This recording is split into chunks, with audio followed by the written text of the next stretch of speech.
അനുഗ്രഹിക്കപ്പെട്ട നല്ല സമയത്തിനായി ഞാൻ ദൈവത്തെ സ്തുതിക്കുന്നു, സ്തോത്രം ചെയ്യുന്നു. ദൈവവചനം ശ്രവിച്ചുകൊണ്ടിരിക്കുന്ന എല്ലാ ദൈവമക്കൾക്കും വീണ്ടും വരാമെന്നരുളി ചെയ്തവനായ കർത്താവായ യേശു ക്രിസ്തുവിൻ്റെ തന്നെ നാമത്തിൽ ഞാൻ എൻ്റെ സ്നേഹവന്ദനം അറിയിക്കുന്നു. ഇന്ന് നാം പഠിക്കുവാൻ തുടങ്ങുന്നത് 6-ാം സങ്കീർത്തനമാണ്. ഇത് ദാവീദ് എഴുതിയ സങ്കീർത്തനമാണെന്ന് ഹെഡിങ്ങിൽ രേഖപ്പെടുത്തിയിരിക്കുന്നു. 7 അനുതാപ സങ്കീർത്തനങ്ങളിൽ ഒന്നാമത്തേതാണ് 6-ാം സങ്കീർത്തനം. ഈ സങ്കീർത്തനം ഏത് സാഹചര്യത്തിൽ എഴുതപ്പെട്ടതാണെന്ന് നമുക്കറിയില്ല. എന്നാൽ ദാവീദ് രോഗം മൂലം വലിയ കഷ്ടത്തിലാണ്. തൻ്റെ ഈ പ്രതിസന്ധിക്ക് കാരണം തൻ്റെ പാപമാണെന്നും കർത്താവ് തന്നെ ശിക്ഷിക്കുകയാണെന്നും ദാവീദിന് മനസ്സിലായി. അതുകൊണ്ട് അവൻ കർത്താവിനോട് നിലവിളിക്കുകയാണ്, നിൻ്റെ ശിക്ഷ അല്പം ലഘൂകരിക്കണമേ എന്ന്. യിരെമ്യാ പ്രവചനം 10-ാം അധ്യായം 24-ാം വാക്യത്തിൽ പ്രാർത്ഥിക്കുന്നത് പോലെയാണ് ദാവീദ് പ്രാർത്ഥിക്കുന്നത്. ഞാനില്ലാതെയായി പോകാതിരിക്കേണ്ടതിന് നീ എന്നെ കോപത്തോടെയല്ല ന്യായത്തോടെ എത്രയെ ശിക്ഷിക്കണമേ. ദൈവം ഒരു വ്യക്തിയെ കോപത്തോടെ ശിക്ഷിച്ചാൽ ആ വ്യക്തിക്ക് അത് ചുമക്കുവാൻ കഴിയുകയില്ല. കോപത്തോടെ ചില വ്യക്തികളെ ദൈവം ശിക്ഷിച്ചിട്ടുണ്ട്. ശൗൽ രാജാവ് അതിൽ ഒരുവനാണ്. അവൻ മുഖാന്തരം അവനും മക്കളും അവനുള്ള സകലവും തകർന്ന് നശിച്ചുപോയി. തൻ്റെ മുൻവാഴ്ചക്കാരനായ ശൗലിൽ നിന്നും യഹോവയുടെ ആത്മാവ് വിട്ടുപോയതിനു ശേഷം ഒരു ദുരാത്മാവ് അവനിലേക്ക് വന്നത് ദാവീദ് വ്യക്തമായി മനസ്സിലാക്കിയവനാണ്. ശൗലിനെ സാത്താൻ നശിപ്പിക്കുന്നത് ദാവീദ് നേരിട്ട് കണ്ടതാണ്. യഹോവയുടെ ആത്മാവ് നഷ്ടമായാൽ ഉണ്ടാകുന്ന ഭീതി നിറഞ്ഞ രംഗങ്ങൾ ദാവീദ് കണ്ടതുകൊണ്ടാണ് 51-ാം സങ്കീർത്തനത്തിൽ നിൻ്റെ ആത്മാവിനെ എന്നിൽ നിന്നും എടുക്കരുതേ എന്നും 6-ാം സങ്കീർത്തനത്തിൻ്റെ 1-ാം വാക്യത്തിൽ നിൻ്റെ കോപത്തിലും ക്രോധത്തിലും എന്നെ ശിക്ഷിക്കരുത് എന്നും ദാവീദ് നിലവിളിക്കുന്നത്. 2-ാം വാക്യത്തിൽ സങ്കീർത്തനക്കാരൻ തൻ്റെ പ്രാർത്ഥന തുടരുകയാണ്. യഹോവേ എന്നോട് കരുണ ഉണ്ടാകണമേ, യഹോവേ എന്നോട് കരുണ തോന്നണമേ എന്നാണ് ദാവീദ് പ്രാർത്ഥിക്കുന്നത്. കാരണം അവൻ തീർത്തും അവശനായിരിക്കുകയാണ്. ഇനി ശിക്ഷിച്ചാൽ താൻ തകർന്നു പോകുവാൻ ഇടയുണ്ട്. നമ്മുടെ പാപത്തിന് നിശ്ചയമായും കർത്താവ് നമ്മെ ശിക്ഷിക്കും. ഇക്കാരണം നാം നശിച്ചു പോകുന്നത് അവന് ഇഷ്ടമല്ല.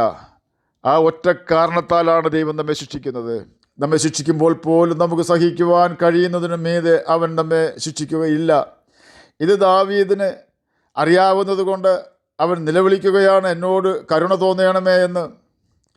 നെപ്പോളിയൻ ചക്രവർത്തിയുടെ അടുക്കൽ ചെന്ന് ഒരമ്മ തൻ്റെ മകന് വേണ്ടി കരുണയ്ക്കായി അപേക്ഷിച്ചു. ഫ്രഞ്ച് നിയമം അവൻ ലംഘിച്ചതായിരുന്നു അവൻ ചെയ്ത കുറ്റം. ചക്രവർത്തി പറഞ്ഞു, മാഡം, ഇത് 2-ാം തവണയാണ് ആ കുട്ടി നിയമം ലംഘിക്കുന്നത്. ന്യായമായും അവൻ മരിക്കണം. അവൻ്റെ മാതാവ് പറഞ്ഞു, ഞാൻ ന്യായം ചോദിക്കുവാനല്ല, കരുണ യാചിക്കുവാനാണ് വന്നത്. ചക്രവർത്തി പറഞ്ഞു, അവൻ കരുണ അർഹിക്കുന്നില്ല. അവൻ്റെ അമ്മ പറഞ്ഞു, അവൻ കരുണ അർഹിക്കുന്നു എങ്കിൽ അത് കരുണയല്ല, ഞാൻ കരുണയ്ക്കായിട്ടാണ് അപേക്ഷിക്കുന്നത്. ആ രീതിയിൽ അമ്മ പറഞ്ഞപ്പോൾ ചക്രവർത്തി, ശരി, ഞാൻ കരുണ കാണിക്കാം. അവളുടെ മകൻ നെപ്പോളിയൻ വെറുതെ വിട്ടു. നിഗളി എന്ന പേരിൽ അറിയപ്പെട്ട വ്യക്തിയാണ് നെപ്പോളിയൻ ചക്രവർത്തി.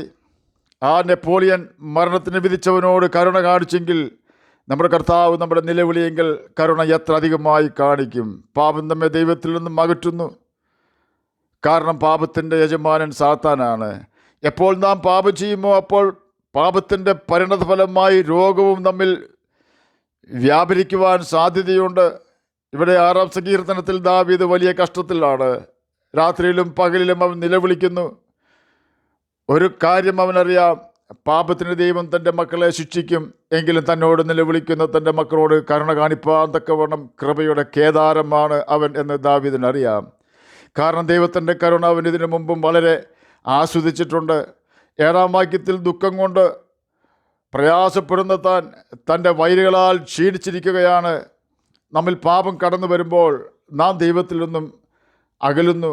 ദൈവം നമ്മിൽ നിന്ന് അകന്നാൽ നമ്മുടെ സ്നേഹിതർ പോലും നമ്മുടെ ശത്രുക്കളായിത്തീരും. ഇത് ബൈബിളിൽ വ്യക്തമായി രേഖപ്പെടുത്തിയിരിക്കുന്നു. ഒരുത്തൻ്റെ വഴിയിൽ യഹോവയ്ക്ക് ഇഷ്ടമായിരിക്കുമ്പോൾ അവൻ അവൻ്റെ ശത്രുക്കളെയും അവനോട് ഇണക്കുന്നു. സദൃശവാക്യങ്ങൾ 16-ാം അധ്യായം 7-ാം വാക്യത്തിലാണ് ഇത് രേഖപ്പെടുത്തിയിരിക്കുന്നത്. 6-ാം സങ്കീർത്തനം 8-ാം വാക്യത്തിൽ താൻ ദൈവത്തിൽ നിന്നും ഉറപ്പ് പ്രാപിക്കുന്നു. യഹോവ എൻ്റെ കരച്ചിലിൻ്റെ ശബ്ദം കേട്ടിരിക്കുന്നു. ആകയാൽ ഈ സമയം വരെയും എന്നെ പ്രയാസപ്പെടുത്തിയവരെ എന്നെ വിട്ടു പോകുവിൻ എന്നാണ് സങ്കീർത്തനക്കാരൻ പറയുന്നത്. നമ്മുടെ വിഷയം കർത്താവ് ഏറ്റെടുത്താൽ പിന്നെ നമുക്ക് പേടിപ്പാനില്ല. അവൻ നമ്മെ രക്ഷിക്കും. പ്രതിസന്ധികളും പ്രശ്നങ്ങളും എല്ലാം പ്രാർത്ഥന പഠിക്കുന്നതിനുള്ള പള്ളിക്കൂടമാണെന്ന് പറഞ്ഞാൽ തെറ്റില്ല. എത്ര പ്രാർത്ഥിക്കാത്ത മനുഷ്യനും തൻ്റെ ജീവിതത്തിലൊരു പ്രതിസന്ധി കടന്നു വരുമ്പോൾ പ്രാർത്ഥിക്കുവാൻ തുടങ്ങുന്നു. അതുകൊണ്ടാണ് ഈ പ്രതിസന്ധി ദാവീദിന് ഒരു അനുഗ്രഹമായി തീർന്നത്. 6-ാം സങ്കീർത്തനം 4-ാം വാക്യത്തിൽ തിരിഞ്ഞ് എൻ്റെ പ്രാണനെ വിടുവിക്കണമേ എന്ന് താൻ പ്രാർത്ഥിക്കുന്നു. തിരിഞ്ഞ് എന്ന വാക്കുകൊണ്ട് അർത്ഥമാക്കുന്നത് ദൈവത്തിൽ നിന്നും താൻ ദൂരെ ആയിരിക്കുന്നു എന്നാണ്. ദാവീദിൻ്റെ നീതിയാൽ രക്ഷിക്കണമേ എന്നല്ല താൻ അപേക്ഷിക്കുന്നത്, നിൻ്റെ കാരുണ്യ നിമിത്തം എന്നെ രക്ഷിക്കണമേ എന്നാണ് താൻ അപേക്ഷിക്കുന്നത്. ദൈവം നമ്മോട് കൂടെ ഉണ്ടെങ്കിൽ എത്ര വലിയ പ്രതികൂലവും സഹിക്കുവാൻ നമുക്ക് കഴിയും. കാരണം അവൻ നമ്മെ ചുമക്കുന്നു എന്നതാണ് അതിന് കാരണം.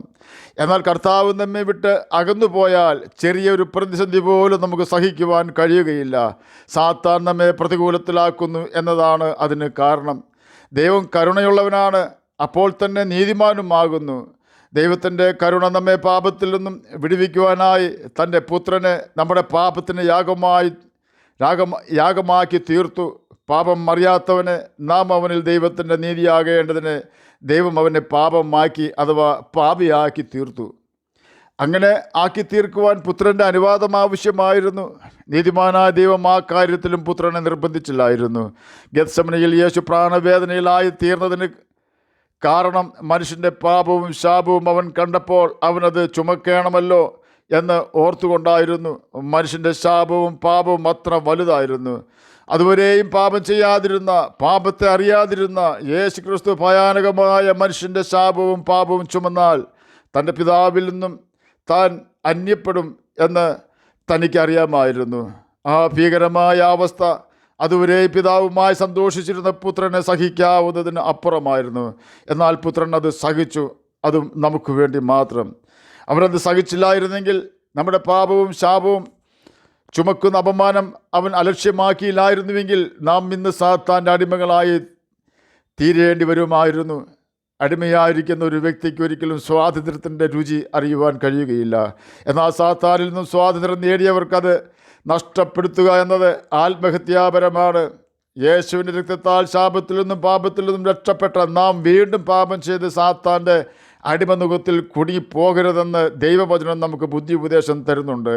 കാരണം നാം മനഃപൂർവ്വം പാപം ചെയ്താൽ യേശുവിനെ വീണ്ടും ക്രൂശിക്കുന്നതിന് തുല്യമാണ്. ദൈവത്തിന് അങ്ങനെയുള്ളവരോട് ക്ഷമിക്കുവാൻ കഴിയുകയില്ല, അഥവാ ദൈവത്തിന് അങ്ങനെയുള്ളവരെ സഹായിപ്പാനായിട്ട് കഴിയുകയില്ല. അഥവാ ക്ഷമിച്ചാൽ സാത്താൻ ദൈവത്തോട് വാദിക്കും. പാപം ചെയ്യുന്നവൻ പിശാചിൻ്റെ മകനാണെന്ന് അവൻ വാദിക്കുന്നു. അപ്രകാരമുള്ള പ്രശ്നങ്ങൾ ഉള്ളതുകൊണ്ടാണ് കർത്താവ് നമ്മോട് കൽപ്പിക്കുന്നത് ഇനി പാപം ചെയ്യരുത് എന്ന്. എന്നാൽ അറിയാതെ ചെയ്യുന്ന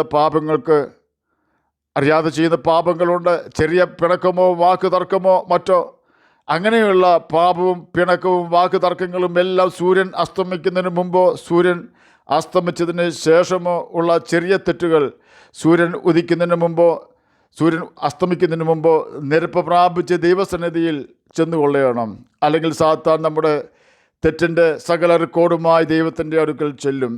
ആ സമയം നാം നിരപ്പ് പ്രാപിക്കാതെ ഇരിക്കുന്നുവെങ്കിൽ ദൈവത്തിന് നമ്മെ സഹായിക്കുവാൻ കഴിയാതെ പോകും. എന്നാൽ നിരപ്പ് പ്രാപിക്കുന്ന അതേ സമയം തന്നെ നമ്മുടെ പാപം കർത്താവ് ക്ഷമിക്കുന്നു. തന്നെയുമല്ല, സാത്താൻ്റെ റെക്കോർഡിൽ നിന്നും യേശുവിൻ്റെ രക്തത്താൽ നമ്മുടെ സകല പാപത്തിൻ്റെ രേഖകളും മായ്ഞ്ഞു പോകുന്നു. സാത്താൻ റെക്കോർഡുമായി ദൈവസന്നിധിയിൽ ചെല്ലുമ്പോൾ നമ്മുടെ തെറ്റുകളുടെ റെക്കോർഡിൽ തെളിവുകൾ മായ്ക്കപ്പെട്ടിരിക്കും. ഒന്നുകൂടി പറഞ്ഞാൽ, നാം തെറ്റ് ചെയ്യുമ്പോൾ യഹോവയുടെ പുസ്തകത്തിൽ നിന്നും നമ്മുടെ പേര് മായുകയും നിരപ്പ് പ്രാപിക്കുമ്പോൾ വീണ്ടും കർത്താവ് നമ്മുടെ പേര് എഴുതുകയും ചെയ്യുന്നു. നമ്മുടെ പേര് ഏതെങ്കിലും ഒരു പുസ്തകത്തിൽ എഴുതിയിരിക്കും. പാപം ചെയ്താൽ സാത്താൻ്റെ പുസ്തകത്തിലും, നിരപ്പ് പ്രാപിച്ചാൽ ജീവൻ്റെ പുസ്തകത്തിലും നമ്മുടെ പേര് എഴുതിയിരിക്കും. സാത്താൻ്റെ പുസ്തകമെന്ന് ഞാൻ എൻ്റെ ഭാവനയിൽ നിന്നും പറയുന്നതാണ്. അങ്ങനെ ഒരു പുസ്തകം ഇല്ല എന്ന് വാദിച്ചാൽ ഓർക്കുക, പാപം ചെയ്യുന്ന വ്യക്തികളിൽ സാത്താന് അധികാരം നടത്തുവാൻ കഴിയും. ഇങ്ങനെയുള്ള പ്രശ്നങ്ങൾ ഉള്ളതുകൊണ്ടാണ് ദൈവമകളെ നാം പാപം ചെയ്യരുത് എന്ന് കർത്താവ് നമ്മോട് കൽപ്പിക്കുന്നത്. നമ്മുടെ തെറ്റുകൾക്ക് ചിലപ്പോഴെങ്കിലും ദൈവം ശിക്ഷ തരുന്നത് നാം ചെയ്യുന്ന നമ്മുടെ തെറ്റുകൾ ഓർപ്പിക്കുന്നതിന് വേണ്ടിയാണ്. സങ്കീർത്തനക്കാരൻ പ്രതിസന്ധിയിലായതും അതുകൊണ്ടാണ്. അവന് രോഗം മൂലം കഷ്ടതയിൽ ദൈവത്തോട് കരഞ്ഞ് പ്രാർത്ഥിക്കുകയാണ്. കർത്താവേ, ഞാൻ തളർന്നിരിക്കുന്നു, നിൻ്റെ കോപത്തിൻ്റെ ശിക്ഷ ലഘൂകരിക്കണമേ. ഞാൻ നശിക്കുവാൻ തക്കവണ്ണം എന്നെ ശിക്ഷിക്കരുതേ. നിന്റെ കരുണയോടെ എന്നെ ശിക്ഷിക്കണമേ. ദൈവം മഹാകാരുണ്യവാനാണ്. ആ കാര്യം സങ്കീർത്തനക്കാരൻ തൻ്റെ ജീവിതത്തിൽ അനുഭവിച്ചിട്ടുണ്ട്. അതുകൊണ്ട് അവൻ്റെ കഷ്ടത തൻ്റെ പാപം മൂലമാണെന്ന് മനസ്സിലാക്കിയ സങ്കീർത്തനക്കാരൻ നിലവിളിച്ചുകൊണ്ട് ദൈവത്തിങ്കിലേക്ക് മടങ്ങി വരുവാൻ ആഗ്രഹിച്ച് പ്രാർത്ഥിക്കുകയാണ്. എന്നെ കേൾക്കുന്ന പ്രിയ ദൈവമകനെ, ദൈവമകളെ, സ്നേഹവാനും കരുണ ഉള്ളവനുമായ നമ്മുടെ സ്വർഗീയ പിതാവിൽ നിന്നും അകറ്റുവാനായി നമ്മെ പാപികളാക്കി തീർക്കുവാൻ സാത്താൻ ശ്രമിക്കുമ്പോൾ, അവൻ ആരുടെ വേഷത്തിൽ വന്ന് ശ്രമിച്ചാലും നാം ഓടി കർത്താവിൻ്റെ പാദപീഠത്തിൽ അഭയം പ്രാപിക്കുകയാണ്.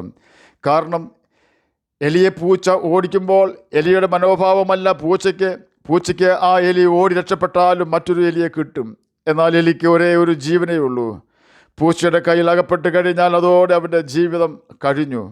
എന്നതുപോലെ ലോക ഇമ്പങ്ങളും മ്ലേച്ഛതകളും കാണിച്ച് നമ്മുടെ നിത്യജീവൻ നഷ്ടപ്പെടുത്തി സാത്താനോടൊപ്പം നമ്മെയും നിത്യനരകത്തിൽ വീടുമാറാക്കുവാൻ സാത്താൻ ശ്രമിക്കുമ്പോൾ, അവൻ്റെ തന്ത്രങ്ങളെ മനസ്സിലാക്കി ഇപ്പോൾ തന്നെ സകല മനുഷ്യരോട് നിരപ്പ് പ്രാപിച്ച് വീണ്ടും നമുക്ക് യഥാസ്ഥാനപ്പെടാം.